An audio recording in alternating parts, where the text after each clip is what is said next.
차장을 더 자주 시켜야 되는 거예요.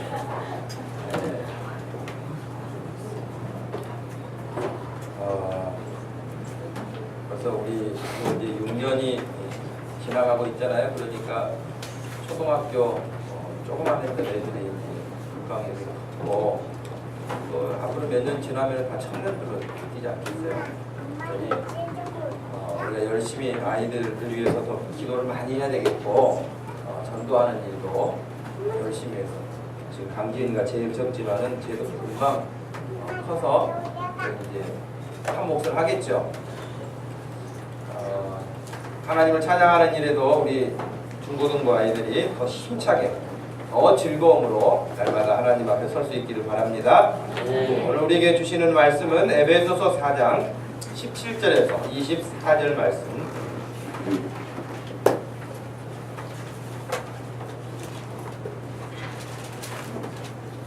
에베소서 4장 17절에서 24절 말씀 찾으셨으면 우리 한 목소리로 말씀을 읽겠습니다. 그러므로 내가 이것을 말하며 주 안에서 증언하니 이제부터 너희는 이방인이 그 마음에 험악한 것으로 행함같이 행하지 말라. 그들의 총명이 어두워지고 그들 가운데 있는 부지함과 그들의 마음이 굳어짐으로 말미암아 하나님의 생명에서 떠나 있도다. 그들이 감각 없는 자가 되어 자신을 방탕에 방임하여 모든 더러운 것을 욕심으로 행하되 오직 너희는 그리스도를 그같이 배우지 아니하였느니라. 진리가 예수 안에 있는 것 같이 너희가 참으로 그에게서 듣고 또한 그 안에서 가르침을 받을진대 너희는 유혹의 욕심을 따라 썩어져 가는 우습을 따르는 옛사람을 벗어버리고 오직 너희의 심령이 새롭게 되어 하나님을 따라 의와 진리와 거룩함으로 지으심을 받은 새 사람을 입으라. 아멘. 거듭난 사람은 이렇게 삽니다 라는 제목으로 두 번째 시간을 갖습니다. 우리가 거듭남에 대한 이야기를 지금 몇 주에 걸쳐서 지금 하고 있는데요.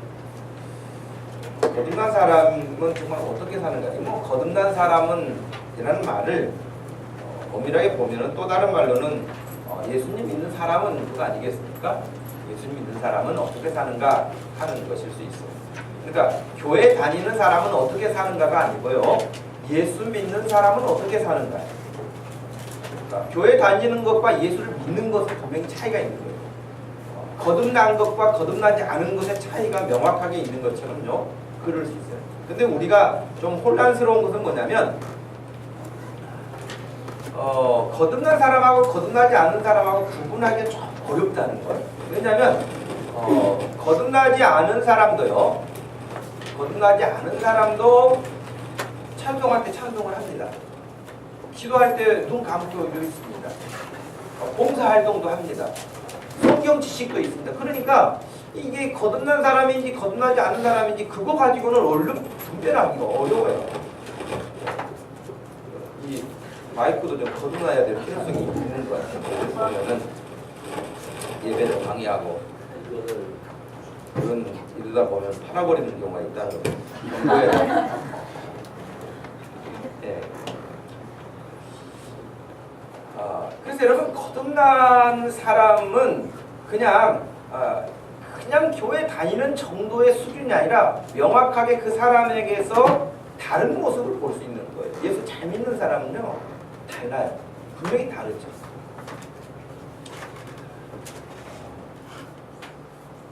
혹시 여러분들이 이 사람에 대해서 본 적은 없을 거예요, 이 사람. 그죠? 지금 이분이 어디가 있냐면 손동신이라고 하는 그 묘지 앞에 가 있는 거예요. 이 사람 뒤에는 손장원 목사님 묘비가 보이죠? 그렇죠? 이분은 지금 손장원 목사님과의 관계가 어떻게 된 사람이냐면 양손자가 되는 거예요. 양손자라니까 좀 그렇죠? 양아들의 아들이니까. 그러면 그 양아들이 누구였냐라고 한다면 이 앞에 비문에 있는 것처럼 동인이와 동신이 손장원 목사님의 두 아들을 죽인 사람의 아들이에요. 그래서 여러분 2010년에 그 일간신문에 실려있던 기사인데요. 그 제목이 이렇게 됐어요. 영화 같은 가족사라고 돼 있어요. 영화 같은 가족사. 그러니까 영화 같다라고 하는 말은 현실 세계에서는 별로 있을 법하지 않다는 거예요. 진짜 드라마 같은 이야기, 소설에나 나오는 이야기, 예수 안 믿는 사람들은 흔히 그렇게 말을 하기도 하죠. 왜냐하면 자기의 정말 두 아들을 죽인 그 학생을 그 당시에 여러분 여수 순천 반란 사건이 있었는데요. 유교 이후에. 그런데 자기 아들을 죽인 그 학생이 그때 학생이었어요. 고등학생. 사형감이었어요. 근데 자기 두 아들을 죽인 그 학생을 사형시키지 말아달라고 가서 간절하게 애원을 한 거예요. 누가? 손장원 목사님이요. 내가 이 아이를 회개시키고 거듭나게 하고 예수 믿도록 해서 새 사람 되게 할 터이니 제발 사형시키지 말아달라고. 그런 사람이 어디 있겠습니까? 우리가 지금 세월호 사건도 보고 또 뭐 임병장 사건도 보고 여러 어려운 일들을 보는데 그로 인해서 자기 자녀를 잃은 사람이 어찌 그런 말을 하기 쉽겠습니까? 우리 자녀가 누구에게 맞고 왔다. 그래도 그냥 화가 나는 일이잖아요. 그죠? 나에게 조금 손해가 왔다. 그래도 화가 나는 일인데 이 귀한 두 아들을 잃었으니 그 상실감은 이루 말할 수 없을 거예요. 그런데도 그 아들을 죽였다고 해서 절망하고 내가 너에게 온수를 갚겠다. 드라마를 보면 그러잖아요. 자기에게 상처 준 사람에 쿨하게 용서하는 경우들은 별로 없고요. 보통 어떻게 끝나죠? 처절한 복수. 아니 그냥 말라 죽이는 거죠. 네가 나를 얼마나 괴롭게 하고 네가 나를 얼마나 힘들게 했기 때문에 너는 금방 죽으면 안 돼. 더 고통을 당해야 돼. 예를 들면 이런 식이잖아요. 드라마의 어떤 구성이 이런 식이고 또 사람들은 그게 재밌잖아요. 너무 착한 일만 하는 드라마 주인공은 재미없잖아요. 그래서 항상 재미난 시청률이 높은 드라마는 악녀가 등장을 하고 아주 혹독한 모습들을 보이죠. 어떻게 보면 세상과 드라마와 영화는 그렇지만 현실은 냉혹한 일들인데 바로 이렇게 비문 앞에 서 있는 이분은 안경선이라고 하는 목사님이에요. 안경선이라고 하는 이 목사님이 결국 목사님이 됐는데 자기가 고등학교 3학년 때 아버지가 유언을 남기셨어요. 아버지의 유언이 뭐냐면 은행에 돈이 얼마가 있고 뭐가 어디 가면은 땅 문서가 있다. 그것이 아니고 고3 때 신학교 가라. 그것이 유언이에요. 신학교 가라. 다시 말해서 목사가 되라 하는 것이 유언이었습니다.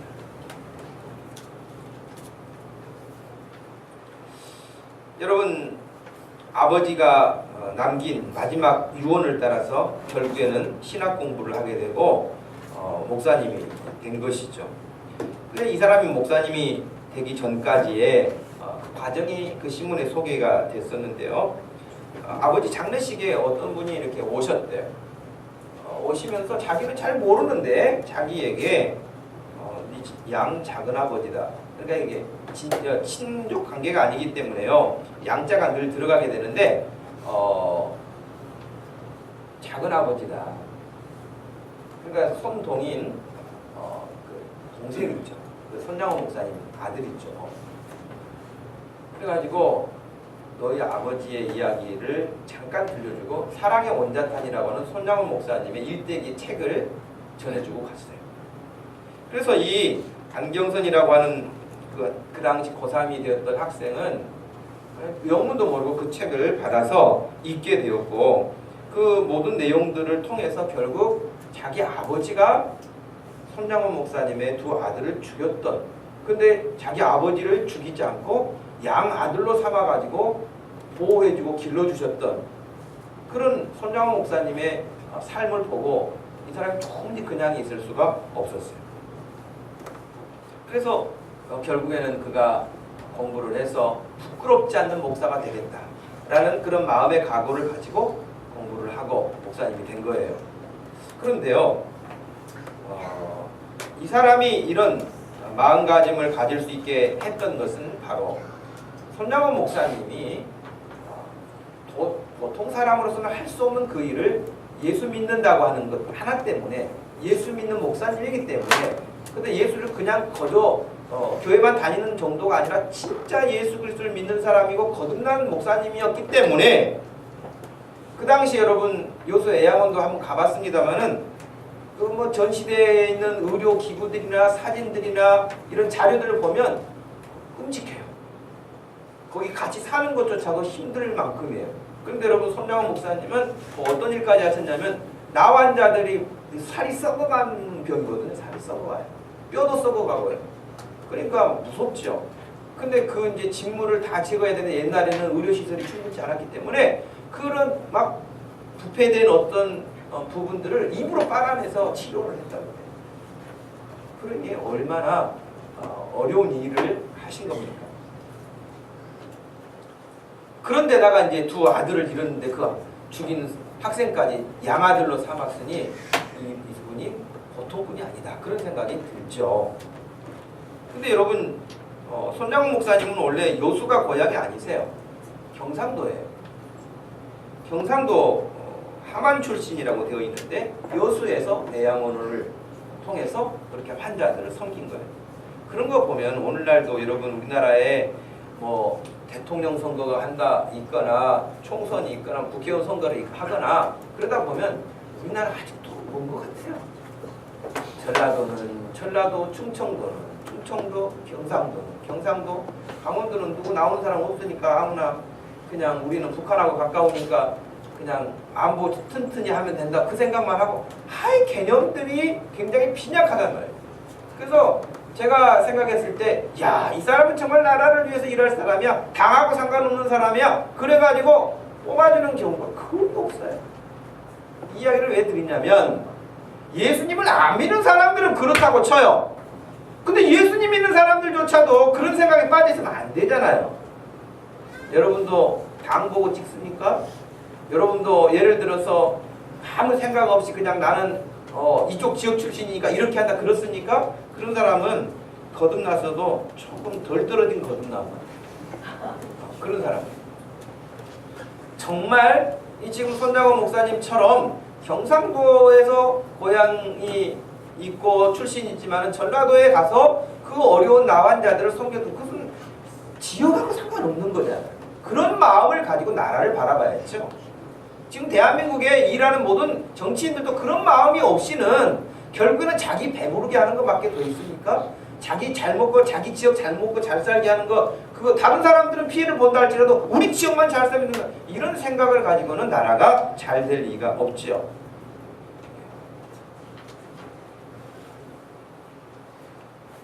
그러므로 거듭난 사람들의 삶은 분명해요.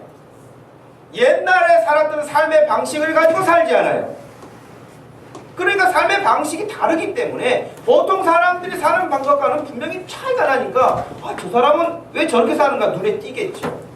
손장원 목사님과 같은 분이 그 시대에 목사님은 혼자 계셨겠어요? 한 분 계셨겠어요? 많은 목사님들이 계셨지만 손장원 목사님을 기억하는 분들이 지금 시대가 많이 시간이 갔어도 있는 것은 그의 삶이 우리에게 남긴 교훈이 크기 때문이라는 것입니다. 여러분, 윌리엄 카우프라고 하는 사람이 1731년 영국에서 태어난 사람인데요. 이 사람은 1800년대에 영국에서 영향력을 끼치다가 그의 삶을 마치게 됐는데 일찍이 어머니가 돌아가셨어요. 그러니까 아버지가 돌아가신 경우보다요, 어머니가 돌아가신 경우가 훨씬 살기가 힘들어요. 그렇죠? 여러분 집에서도 아버지가 뭐 해주시는 거 별로 없죠. 그래서 어머니가 계셔야 라면이라도 한 번 더 잘 끓여주시지, 아버지들은 별로 힘을 못 쓰는 건 사실이에요. 그러니 어머니가 돌아가셨다고 하는 이야기는 고생을 많이 했다. 혹간 여러분 뭐 다른 새어머니가 들어오신다 할지라도 고생하기는 마찬가지죠. 근데 카우프라고 하는 이분도 일찍이 어머니를 잃고 어려운 환경이 있지만 거기서 좌절하지 않고 열심히 공부를 해서 변호사가 됐어요. 영국에서. 변호사가 됐으니 여러분 나름대로 얼마나 엘리트 상위층에 들어가서 일하는 그런 직업을 가지고 살았습니다. 그래서 젊은 나이에 변호사가 돼서요, 변호사가 돼서 활동을 하니까 유명하게 됐어요. 능력이 있는 변호사로 인정도 받았어요. 여러분 우리 친구들도 우리 학생들도 공부 열심히 하기 바라요. 법원이 가까운데 법원에 근무하는 사람이 하나 있으면 좋겠어. 검사가 되든지 판사가 되든지. 서울대 바로 옆에 두고 봉천동 사는 사람들 지방까지 학교 가려면 얼마나 속상하겠어요. 그죠? 우리 법원도 가까이 있고 그러니까 검사가 나오기를 바랍니다. 별로 할 수 없는 사람들이 하면 크게 하지만 하여튼 우리 자녀들이 공부를 정말 열심히 꿈을 가지고 한번 해서 그런 일, 좋은 일 할 일이 너무너무 많은데 하나님 앞에 꿈을 가지고 공부할 수 있기를 바랍니다. 근데 여러분 변호사라 그래서 남들이 보기에 다 존경도 하고 또 좋아하지만은 스트레스도 얼마나 많겠습니까? 판단을 해줘야 되고 변호도 해줘야 되고 여러 가지 일들이. 그런데 그 당시에 굉장히 중요한 어떤 사건을 하나 맡게 됐는데 그 사건이 너무 사람들의 관심이 크다 보니까 이분이 스트레스가 너무 큰 거예요. 스트레스는 그때나 지금이나 사람을 병들게 하는 거예요. 그러니까 여러분 가능하면 스트레스를 주지 마세요. 옆에 사람에게 스트레스 받지 마세요.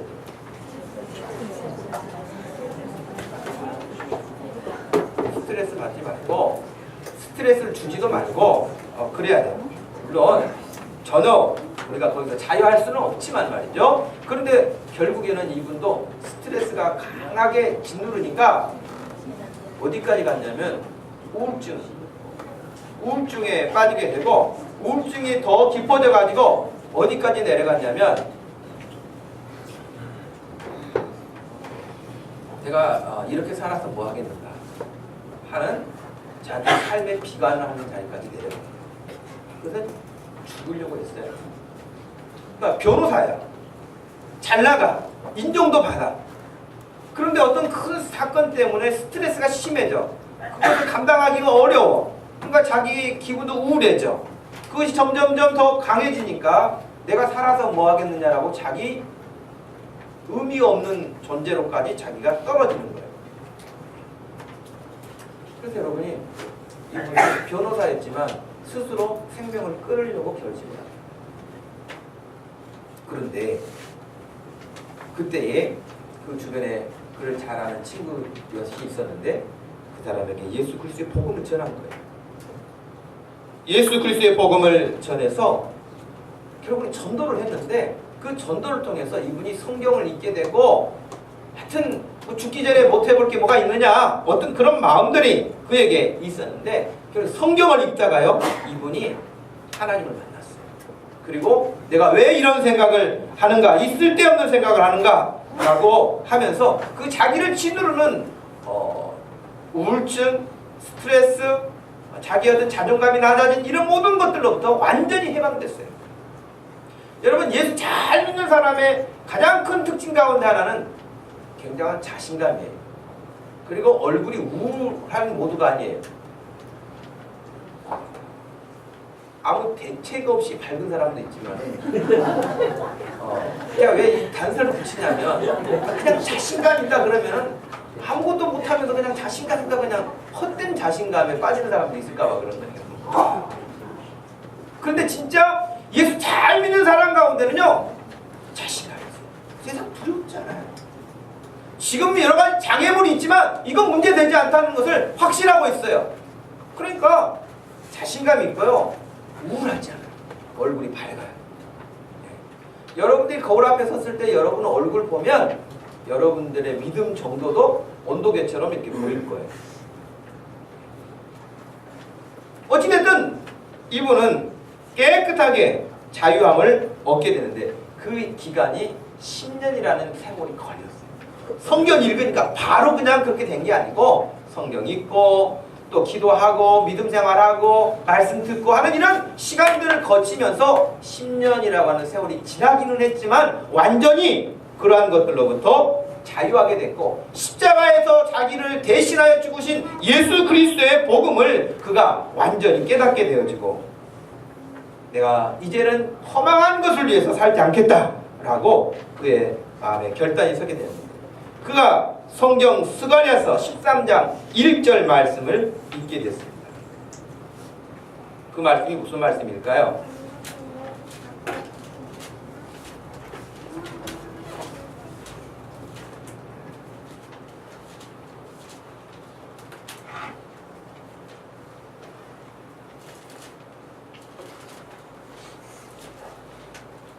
스가랴서 13장 1절 말씀 그날에 죄와 더러움을 깨끗하게 씻는 셈이 넘쳐나게 될 것이라고 하는 예언이었어요.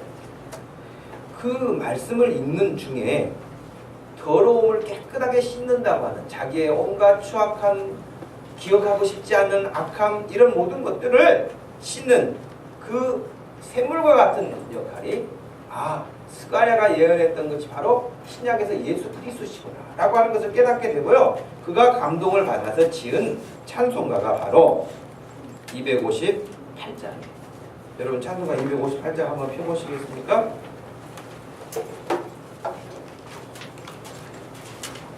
샘물과 같은 보혈은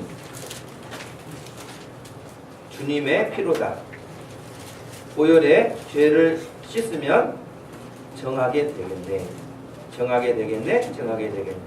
보혈에 죄를 씻으면 정하게 되겠네.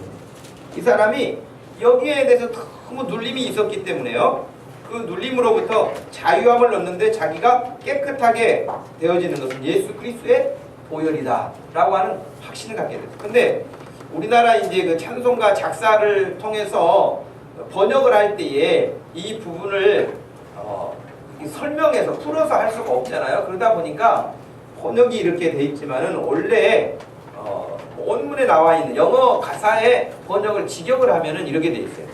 임마누엘의 중심으로부터 흘러나온 보혈로 채워진 셈이 있습니다. 그 보혈 앞에 죄인들이 엎드리면 그 보혈은 모든 얼룩진 죄악들을 없애줍니다. 그 보혈은 모든 얼룩진 죄악들을 없애줍니다. 이것을 계속해서 반복해요. 이런 어떤 부분들이 있고요. 또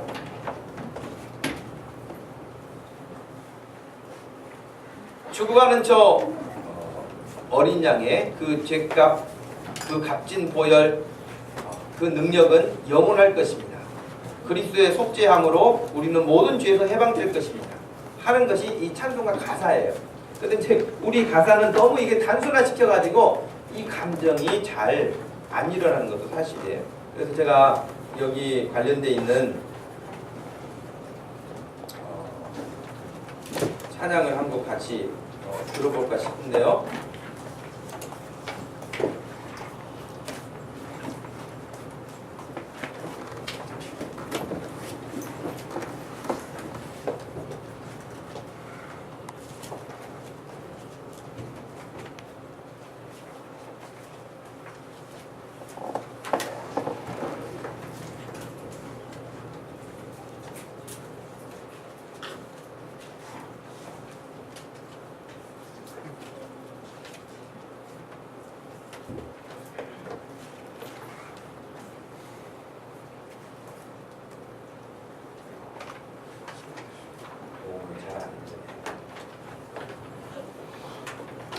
이 찬송을 외국인들이 부르는 걸 제가 유튜브에서 찾아서 봤는데 우리가 부르는 어떤 그런 분위기하고는 좀 많이 다른 느낌을 제가 받았거든요. 샘물과 같은 보혈은 정말 우리의 모든 죄악들을 깨끗하게 씻는 그 일들을 한다고 하는 찬양을 외국인들이 부르면서 눈물을 흘리고 감동스러워하는 그런 모습들을 제가 어젯밤에도 여러 번 반복해서 보게 됐는데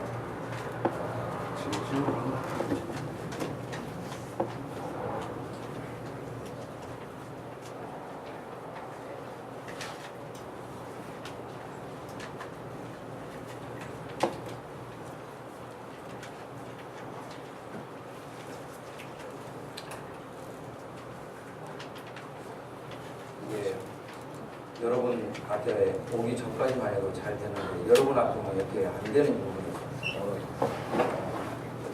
아무튼 여러분 이 찬양을 가사를 또 우리나라 번역되어 있는 것과 영어로 되어 있는 어떤 가사들을 이렇게 비교해 보면서 이분이 예수 그리스도를 만나고 거듭나고 새로워지고 무거운 모든 스트레스와 우울증과 제약들이 사라지고 나니까 그의 삶이 얼마나 예수 그리스도 안에서 자유함을 얻고 있는가 하는 것들을 충분히 전달받게 되었고 오늘날 우리가 예수 그리스도를 믿음으로 살면서 우리들 역시 이와 같은 경험들이 우리 삶 가운데서 날마다 되어져야 한다는 그런 마음을 전하고 싶었습니다. 제가 지난주에 두 가지를 말씀드렸어요. 그것 중에 거듭난 사람은 어떻게 사는가 였어요. 더 이상 옛날처럼 살지 않습니다 하는 거였고 또 한 가지는 우리를 살리신 목적대로 사는 것이다 그랬어요. 옛날처럼 살지 않을 뿐만 아니라 나를 왜 살리셨는가 하는 그 살리신 목적을 따라서 사는 것이라고 말씀을 드렸습니다.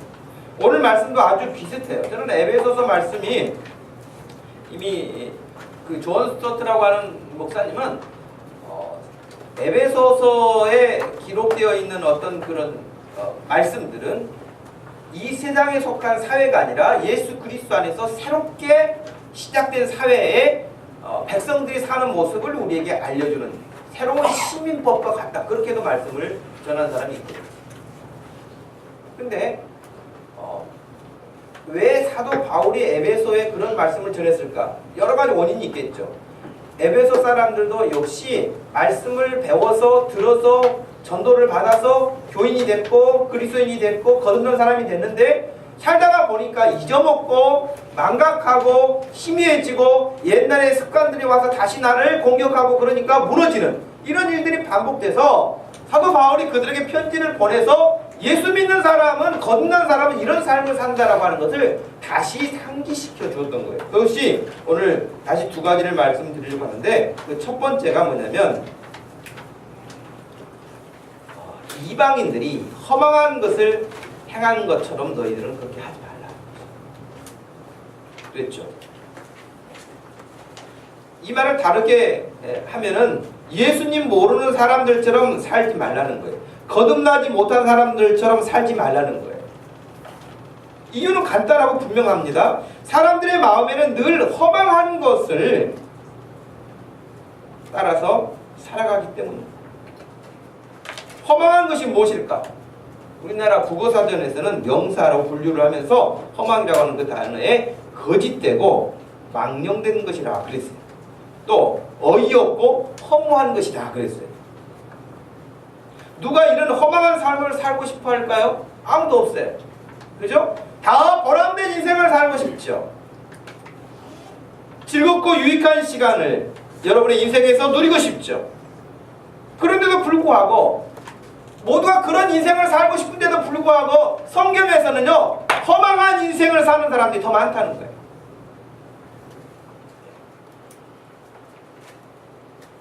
자기들은 허망하다고 생각하지 않아요. 의미 있다고 생각해요. 근데 마지막에 가보니까 그것은 완전히 떨어져서 건져 올릴 수 없는 허망함으로 끝나는 거예요. 그냥 막이 내리는 거예요. 다시 두 번 해볼 수 있는 게 아니라 그냥 막이 끝나는 거예요. 인생이. 근데 거기까지 막이 내리기 직전까지 사람들이 그걸 몰라요. 아, 이게 문제인 거예요. 우리가 전도해야 될 이유도 여기 있는 거예요.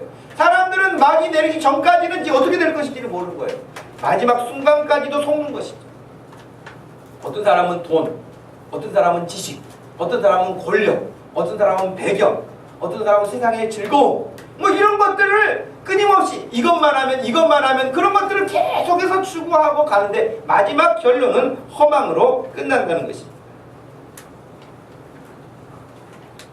근데 이 허망한 것이 허망한 것인지를 모르고 여기에 생명이 있는 줄 알고요 거기 전력 질주하고 가다가 아 이게 아니구나 알아차리는 순간 뒤도 안 돌아보고 정말 터닝해가지고 산 사람이 있어요.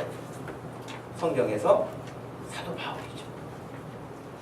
사도 바울은 여러분 예수님 만나기 전에 그냥 얼마나 하나님을 향한 열심, 자기 나름대로 열심, 율법을 철저하게 지키는 것, 뭐 좋은 배경, 가문, 자기 어떤 학력, 컴플렉스가 없었어요. 그런 것들을 다 갖추고 있었어요. 그래가지고 정말 자기 나름대로는 다른 사람하고 비교했을 때도 자기가 능력 있고 열심히 있다고 그렇게 생각을 하고 살았는데 그렇게 가다가 어느 날 딱 예수님을 만난 거 아닙니까? 그 과정은 뭐 다 설명을 하지 않는다 할지라도 예수님을 딱 만나고 나니까요 아 이게 뭔가 그리고 지금까지 자기가 그렇게 자랑스럽게 자부심을 가지고 왔던 것들을 그 순간 내려놔요. 내려놓고 거기에 후회가 없어요. 뭐 우리나라 사람들처럼 내가 너무 예수를 빨리 믿어가지고 세상에 재미난 것도 못 즐겨보고 세상에 그냥 나가서 살아보지도 못하고 나는 어떻게 하든 모태신앙해가지고 교회 붙잡혀서 죽을 때까지 교회 안에서 살겠다. 이런 거듭나지 못한 사람들의 소리를 한다. 그럼 거듭나지 못한 사람의 소리예요. 아들이 하도 옛날에 웹툰을 자주 봐서 저는 웹툰이 도대체 뭔가 한번 들어가보더니 마음의 소리 그런 것이 있던데 여러분 마음의 소리가 뭐예요? 사람들이 모릅니다. 거기에 뭐가 있는 것처럼 생각을 해가지고 죽는 순간까지 그렇게 가는데 바울이 그 사실을 한 다음에 전혀 미련이 남거나 내가 더 일찍 예수님을 만나지 못한 것에 대해서 아쉬움이 있지 너무 일찍 믿었다거나 이런 나 죽기 전에 예수 믿고 천국 가면 될 걸 이런 사람이 없다는 거예요. 거듭난 사람 가운데는. 근데 여러분 뒤도 돌아보지 않고 조금이라도 미련을 남기지 않은 사람이 바울이었어요.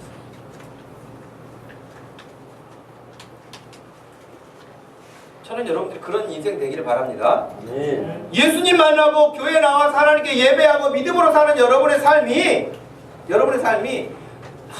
뒤돌아보면서 이것저것 따지고 계산하고 하는 것이 아니라 앞을 향해서 말씀하시는 예수님을 향해서 중심을 잡고 전력해서 여러분도 달려가고 같이 따라오지 못하는 다른 형제를 보면서 같이 가자고 끌 수 있는 그런 믿음 되기를 바랍니다. 군대에서 제일 힘들게 하는 사람이 누군지 아세요?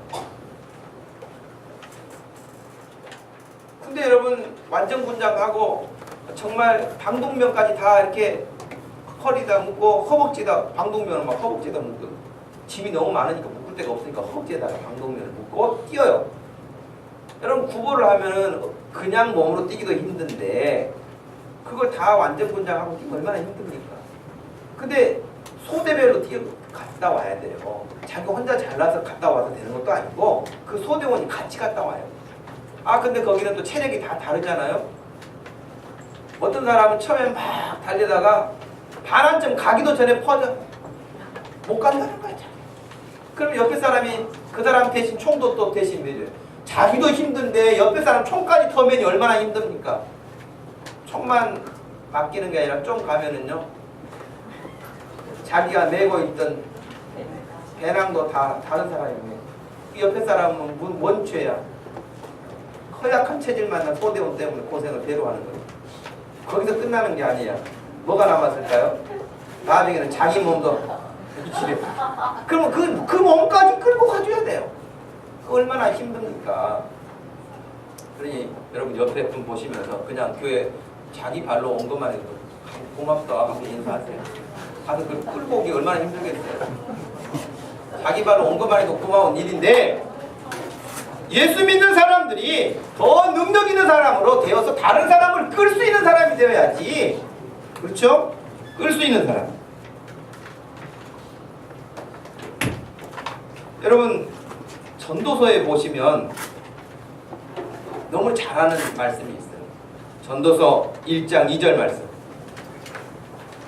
전도자가 이르되 헛되고 헛되며 헛되니 모든 것이 헛되다. 이 말은 솔로몬이라는 사람이 하나님의 말씀을 받아서 쓴 사람인데 솔로몬은 진짜 세상 사람들이 부러워하는 거 다 해본 사람이에요. 그 사람이 지혜가 없습니까? 지금도 그 사람 죽은 지가 언제인데 지금도 똑똑하고 지혜가 많은 사람은 솔로몬이라고 그러는데 지금도 솔로몬을 다 아는데 지혜가 아주 축중한 사람이죠. 왕이었지요. 재산도 많았지요. 유명했지요. 세상 쾌락 다 누렸지요. 그런데 그 사람이 야 사람은 뭐라고 해도 돈이 좀 많아야 돼. 그렇게 말하지 않았어요. 사람은 뭐라고 해도 학벌이 좋아야 돼. 학벌이 좋아야 돼. 배경이 있어야 돼. 아니야. 뭐 다 필요 없고 여자가 많아야 돼. 여러분 솔로몬이 1000명이 넘는 여자들을 물론 정략적인 관계예요. 단순한 1000명의 관계가 아니라 정략적인 관계지만 어찌됐든 간에 수많은 여성들과의 관계 속에 그가 살았어요. 그런데 그가 인생 정리하면서 2절에 하는 그 고백이 헛되고 헛되니 모든 것이 헛되다. 여러분 제발 이 말씀 믿으시기를 바랍니다. 네. 목사님 진짜 제가 헛된가 한번 확인해보고 다시 올게요. 이런 사람은 거의 안 돌아와요. 아직도 확인 중이에요. 네. 미련하고 미련해. 그럼 다행히 죽기 전이라도 정신 말짱할 때 죽으면 괜찮은데 정신 말짱하지 못할 때 죽으면 그냥 끝난 거예요. 그래 여러분 하나님이 그렇게 말씀하셨으면 이게 진리라는 사실을 그냥 받으면은 여러분의 인생은 솔로몬이 살았던 인생을 압축해서 받게 된 줄로 믿으시기를 바랍니다. 네. 그럼 제가 여러분에게 공부할 때 말씀드린 적이 있어요. 전도서를 읽을 때는 1장을 읽어도 마지막 12장을 꼭 읽어라. 2장을 읽어도 12장을 읽어라. 왜? 전도서는 11장까지는 전부 다 열심히 살아보려던 사람이 자살하게 생겼어.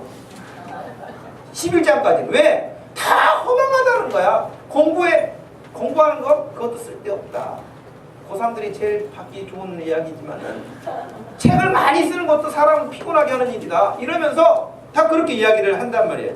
그러니까 절대 거기까지만 읽으면 안 되고 12장까지 읽어야 된다. 여러분 12장 전도서 12장을 한번 가보십시다.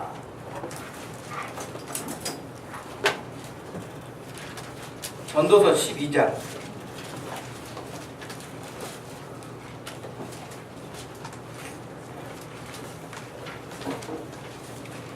10절 말씀에서 13절 말씀까지 같이 한번 읽어보시기 바랍니다. 시작.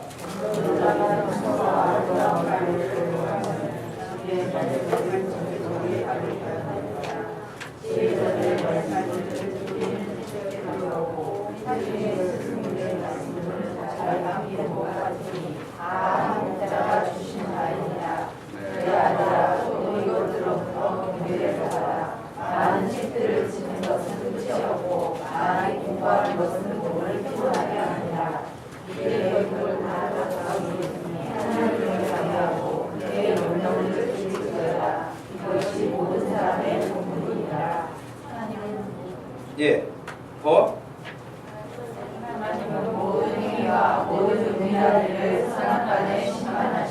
예.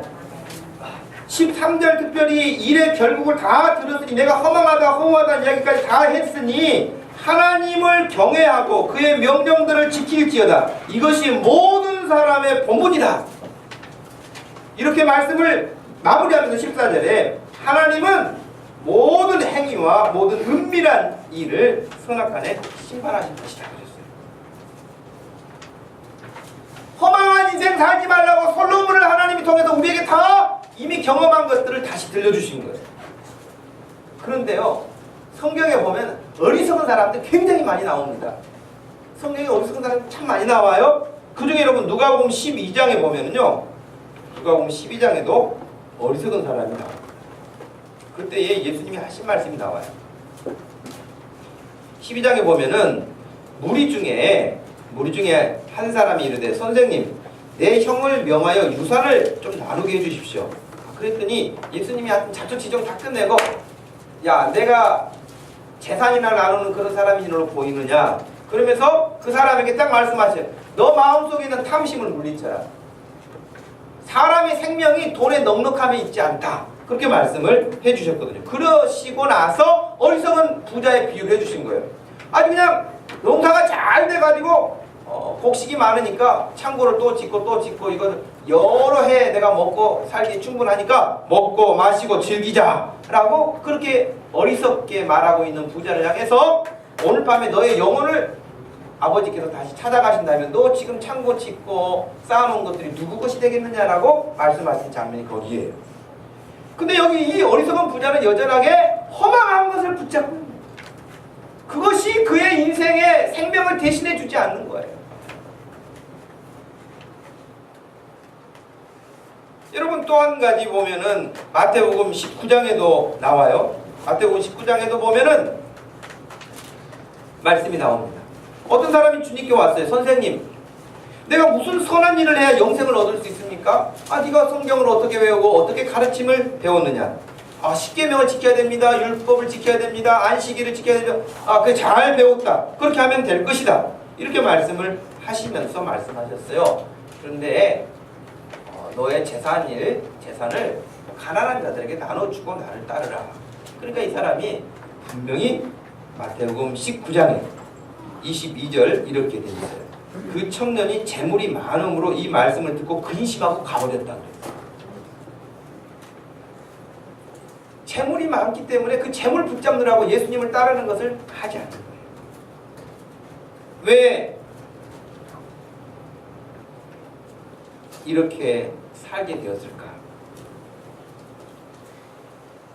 오늘 여러분 말씀에 보면은 그들의 총명이 어두워지고 그들 가운데 있는 무지함과 그들의 마음이 굳어짐으로 말미암아 하나님의 생명에서 떠나 있다.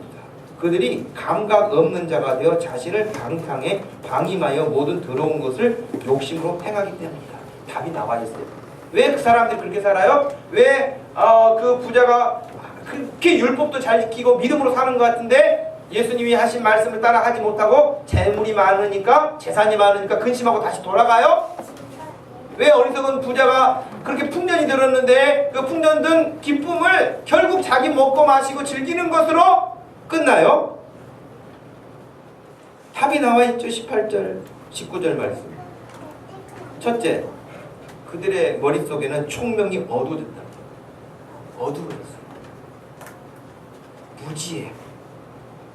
마음이 거기에 또 굳어지기까지 해요. 하나님의 생명에서 떠나 있어요. 감각이 없어요. 자신을 방탕히 내준다는 거예요.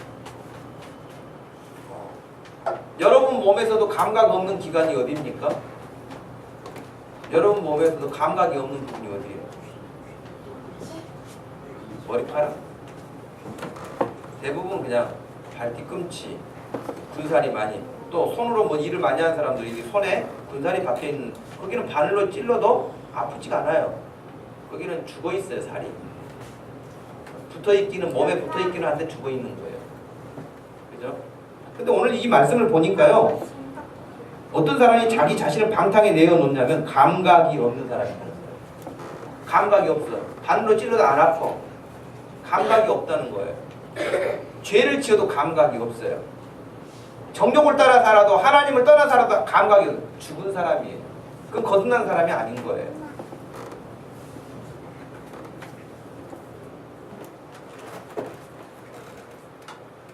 그렇기 때문에 그들은 별 말씀을 가르쳐도 아무 효과가 없습니다. 여러분이 이 시간에 함께 예배 드리면서 주의 말씀을 듣고 경청하는 중에서도 이 말씀을 내가 정신 차리고 좀 들어야 되겠구나, 이 말씀을 내가 굉장히 붙잡아야 되겠구나, 이런 마음이 들지 않으면 여러분의 영혼은 병 들어가는 거예요. 병 들어가.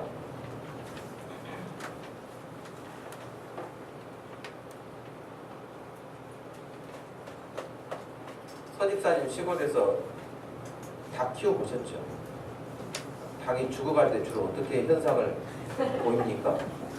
네. 그럼 닭 눈꺼풀도 굉장히 두껍습니다. 그 눈꺼풀이 내려와가지고 계속 졸고 있어요. 졸아요. 병든 닭의 특징이에요. 네. 아니 지금 여러분 조는 사람 내가 뭐라고 하려는 이야기가 아니고 모두 재발절해가지고 모처럼 졸았더니 그냥 뭐 죽는 닭에 비교를 하냐 이런 그런 의미가 아니고요. 영혼이 병들면은 감각이 없어요. 감각이 없어요.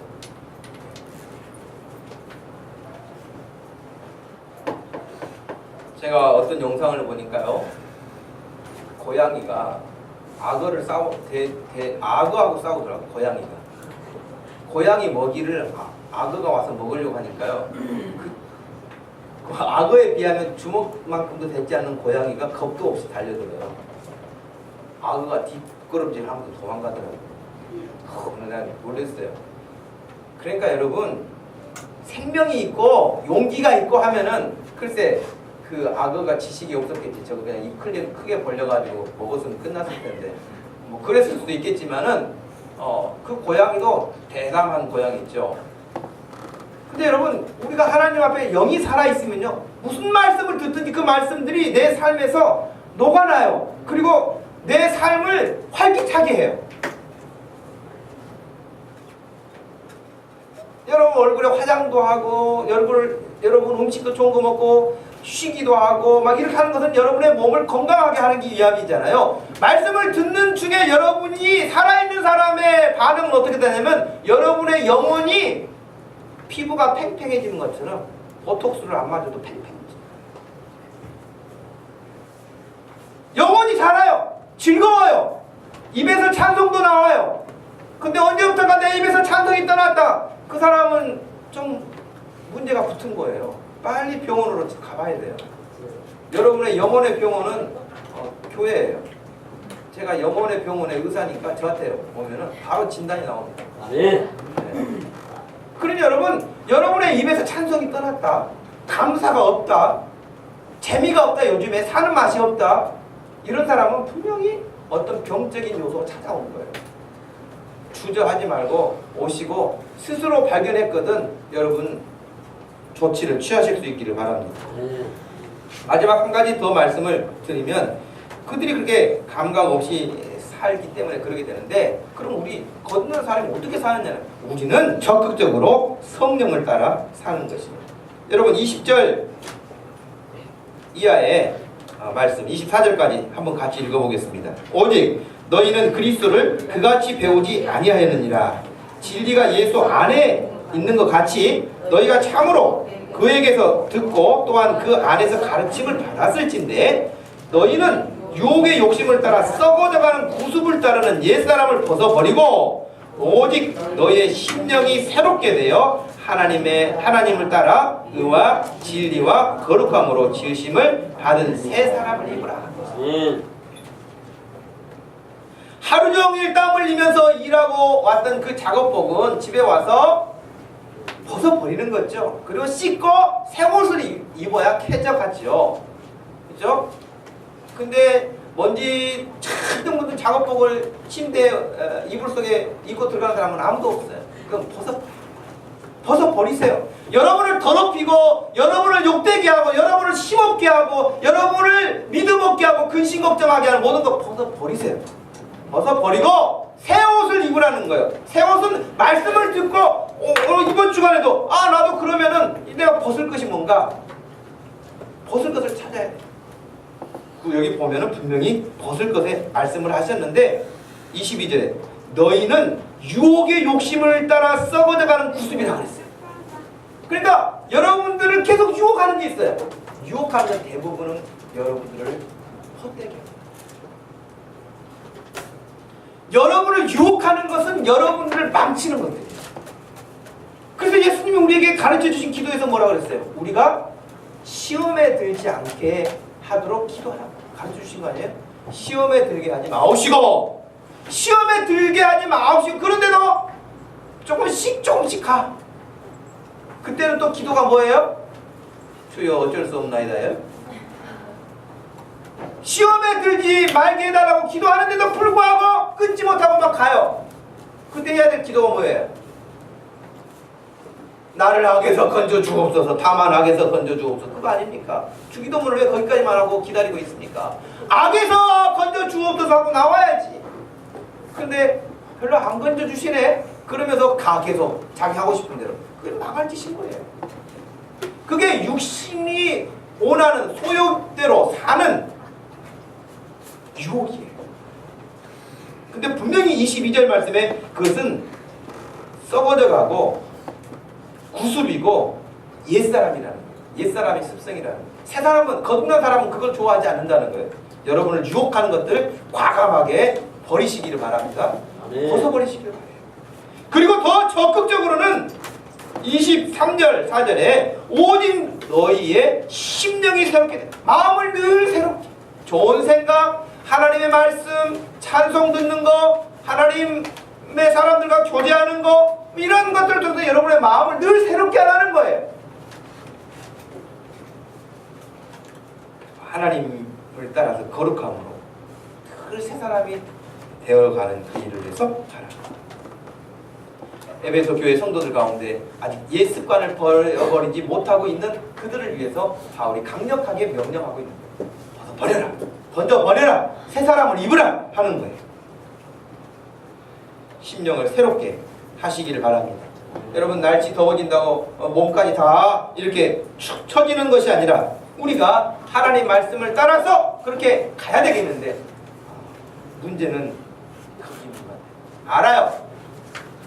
우리가 배워야 될 것은 유치원에서 다 배웠다고 한 것처럼 다 알아요. 이렇게 하면 안 된다. 이렇게 하면 안 된다. 이렇게 해야 된다. 다 알아요. 그런데 할 수 있는 능력이 없어요. 그래서 성령을 조쳐 행하라고 갈라디아서 5장 16절 말씀에 내가 이르노니 너희는 성령을 따라 행하라. 그리하면 육체의 욕심을 이루지 못하게 할 것이다. 성령을 사모하시기 바랍니다.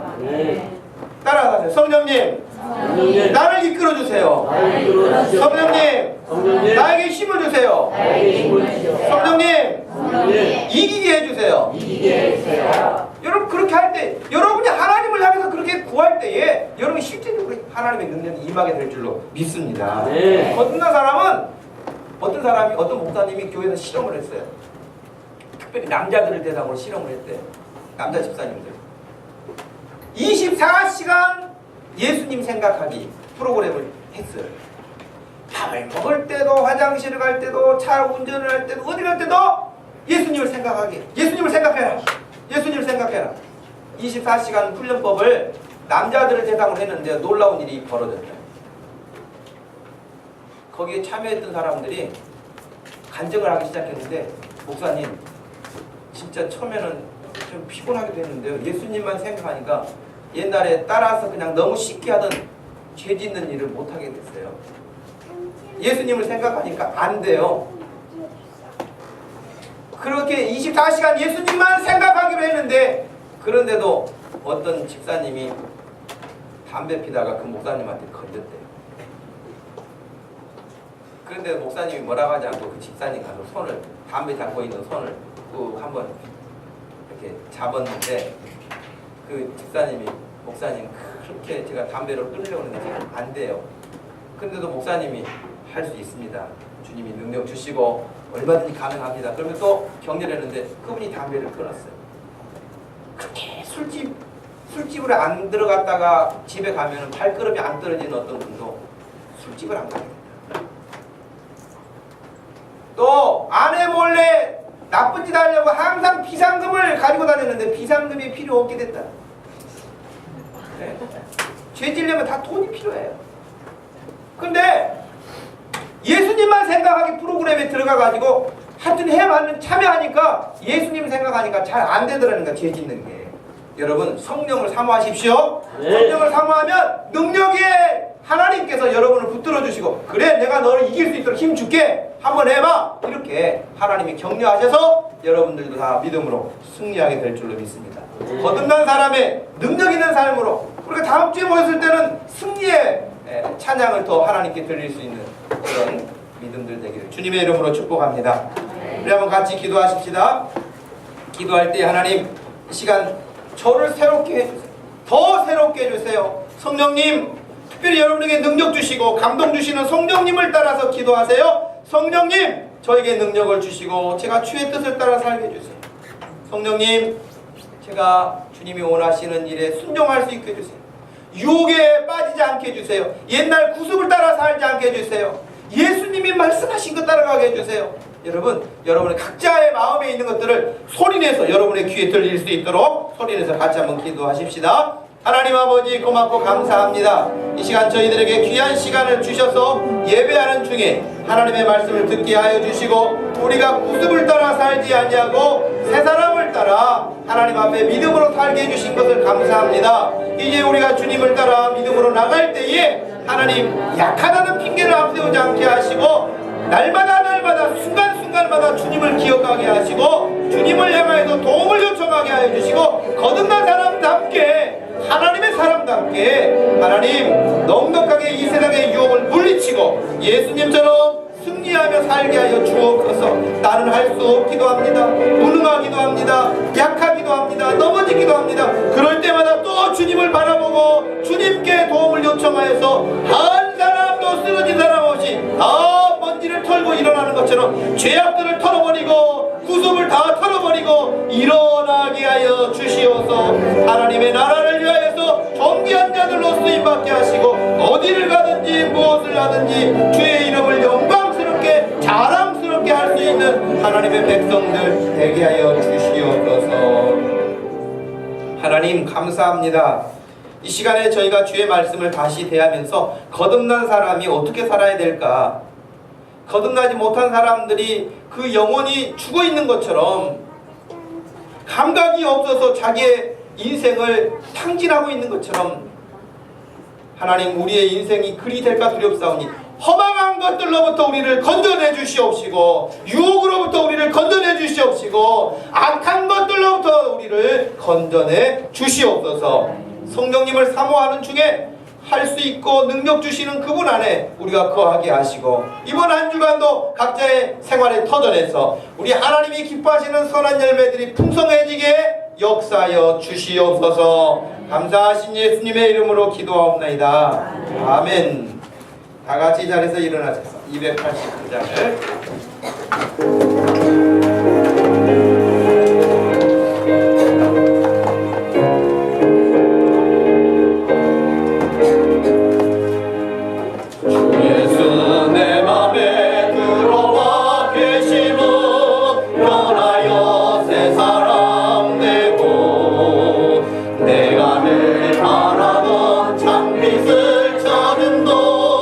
주 예수를 맘에 오시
넘고 사망의 음침한 골짜기 가다가 밝은 빛 호련히 비춰 저 멀리 하늘은 환하게 보임도 주 예수 내 맘에 오시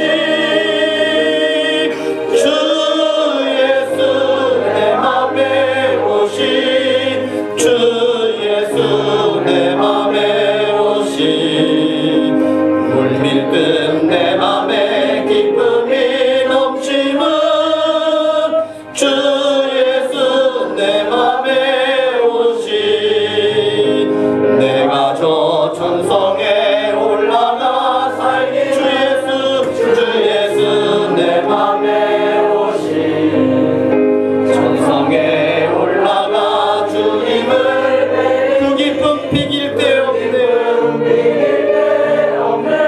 주 예수 내 맘에 오시 주 예수 내 맘에 오시 물밀듯 내 맘에 기쁨이 넘치는 주 예수 내 맘에 오시 지금은 우리 주 예수 그리스도의 구속의 은혜와 우리 하나님 아버지의 큰 변함없는 사랑과 성령 하나님의 감동하심과 교훈하심으로 거듭난 사람으로 멋진 하나님의 사람으로 살기 원하는 사랑하는 모든 성도들 머리 위에 이 시간에도 영원토록 함께 하시기를 간절히 축원하옵나이다. 아멘.